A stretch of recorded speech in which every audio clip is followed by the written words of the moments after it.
ফিনল্যান্ডে winter চলে আসছে আর এই যে বোরিং দিনের শুরু। সন্ধ্যার সময় দুজনই বের হয়ে গিয়েছিলাম, কারণ ভেবে দেখলাম এই অন্ধকারের মধ্যে বাসায় বসে থাকলে খুবই খারাপ লাগবে। প্রথমে গিয়েছিলাম ইউজকে, কিছু কেনাকাটা করেছি, পরে দেখাবো।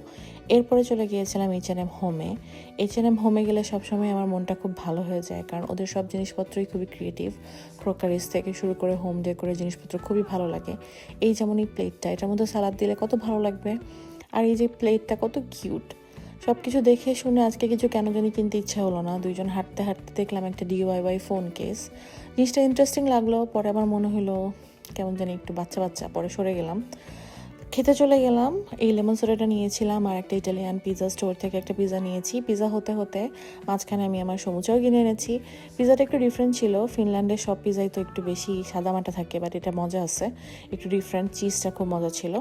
পরে চলে যাই হচ্ছে বাকলাভাকে টেস্ট করতে। এখানকার বাকলাভা দেখলে আমার এমনিও মাথা ঠিক থাকে না, কারণ এখানকার কিছু কিছু দোকানে বাকলাভা অনেক টেস্টি। বাকলাভা দুইটাও খুব মজা ছিল। প্রথমেরটা ছিল হচ্ছে পিওরলি পিস্তাচিও। এটার পিস্তাচিওটা অনেক বেশি ছিল, আমার ভালোই লাগছে, কিন্তু কার্ডামাম একটু বেশি ছিল। আর পরেরটা ছিল হচ্ছে জাস্ট নর্মাল বাকলাভা, ওইটা বেশি মজা ছিল, অনেক মজা ছিল। এরপরে দুইজন একটু হাঁটাহাঁটি করলাম, এদিক সেদিক দেখে বাসায় চলে আসলাম। বাসায় এসে আবার আমার পছন্দের দোকানের এই সমুচাগুলো এয়ার ফ্রায়ারে দিয়ে আর একটু মচমচা করে খাইলাম।